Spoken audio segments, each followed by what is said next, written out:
各位街坊、各位朋友，大家平時係咪好鍾意買埋一大堆果仁擺喺屋企，諗住一邊睇電視一邊當零食，既健康又養生呢？特別係我哋班年紀大少少，過咗60歲嘅朋友，可能成日聽人講食果仁對血管好，對個腦好，就真係一把一把咁樣揸落口。但我今日一定要好嚴肅咁同大家講一句，過咗60歲真係唔好亂咁食果仁啊！你以為自己日日喺度養緊生，但係如果食錯咗以下呢5種所謂嘅養生零食，分分鐘未補到個身體，就已經搞壞咗你個腎，甚至乎會增加致癌嘅風險，真係因得個失。所以我今日會好詳細同大家拆解呢5個養生陷阱，同埋話埋俾大家知，到底醫生推薦邊4種先至係真正嘅保命果。大家記住要留心聽落去啦。其實人到咗60歲之後，身體嘅新陳代謝真係同後生嗰陣冇得比，尤其是神經系統、消化系統，仲有我哋最重要嘅排毒器官，亦即係個腎臟，其功能都會慢慢退化。好多人覺得果仁營養豐富，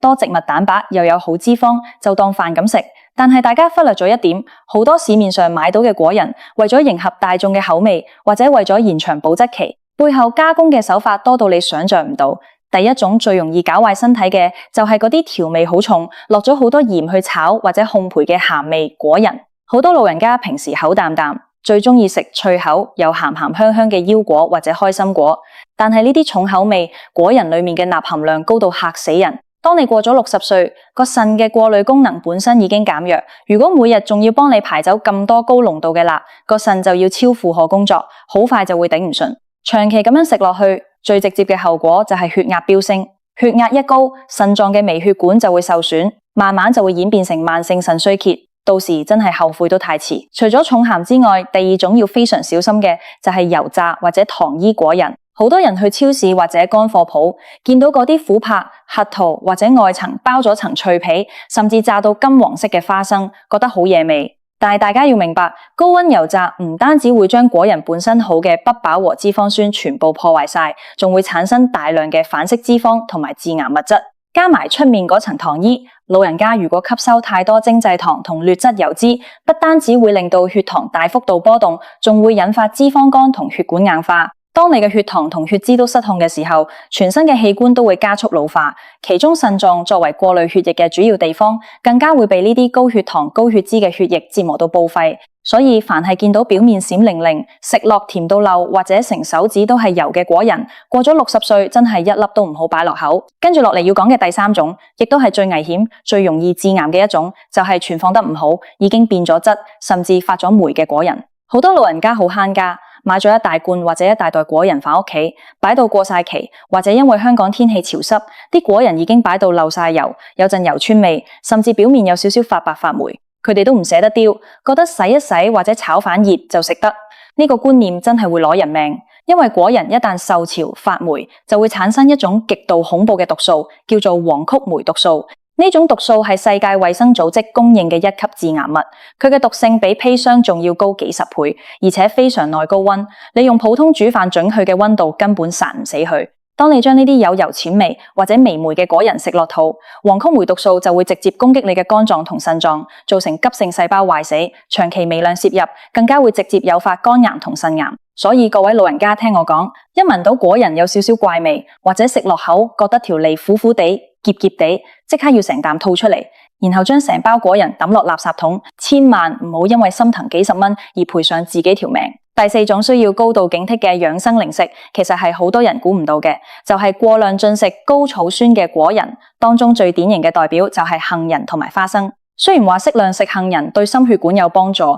但好多人一邊睇電視一邊食，不知不覺就食咗大半包。你要知道，杏仁含有好高嘅草酸鹽，人到咗60歲之後，如果平時飲水又唔夠，呢啲草酸鹽進入人體之後，就會同血液裏面嘅鈣質結合，形成草酸鈣。呢啲草酸鈣結晶會喺你個腎臟裏面慢慢累積，最後就變成腎結石。有過腎結石經歷嘅朋友都知，嗰種痛真係痛到要條命咁。而且結石仲會阻塞尿路，引起腎臟積水。如果引發感染，仲會演變成急性腎炎，甚至令到腎功能急速衰退。因此呢類高草酸嘅果仁絕對唔可以過量。最後第5種要提防嘅就係嗰啲加工過度、添加咗大量化學防腐劑同人工色素嘅果仁產品。依家市面上好多五顏六色、包裝到好精美嘅蔬菜味、燒烤味或者麻辣味果仁，裏面添加咗大量嘅化學調味劑、防腐劑同埋人工色素。後生仔嘅肝腎解毒功能強，可能食完好快排走。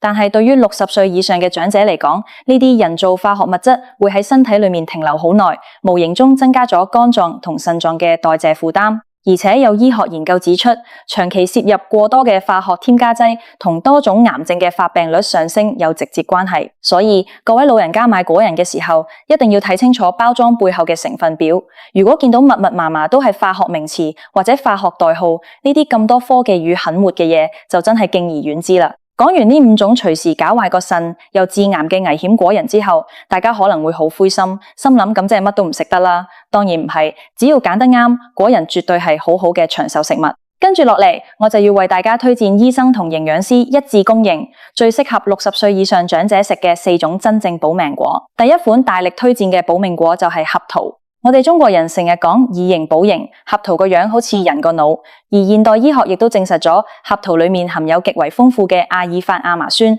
呢種係一種植物源嘅奧米加3脂肪酸。人過咗60歲，最怕就係血管硬化同埋認知障礙症，即係阿茲海默症。合桃裏面嘅優質脂肪可以幫助清除血管裏面嘅衰老垃圾，保持血管彈性，降低壞膽固醇。更重要嘅係，佢可以滋養大腦神經細胞，延緩大腦衰退，幫你保持記性靈活。不過食合桃都有個秘訣，就係千萬唔好剝走表面嗰層薄薄地帶點苦澀味嘅紫褐色外皮，因為嗰層皮含有好高嘅多酚類抗氧化物質，對抗衰老同保護心血管嘅效果最好。第二款保命果就係開心果，不過先決條件係一定要買無鹽、無調味、原汁原味烘焙嘅開心果。開心果對於60歲以上嘅朋友嚟講，最犀利嘅地方在於佢含有豐富嘅葉黃素同玉米黃素。好多長者到咗呢個年紀，視力就會開始模糊，好容易出現老年性黃斑部病變或者白內障。每日適量食1小把開心果，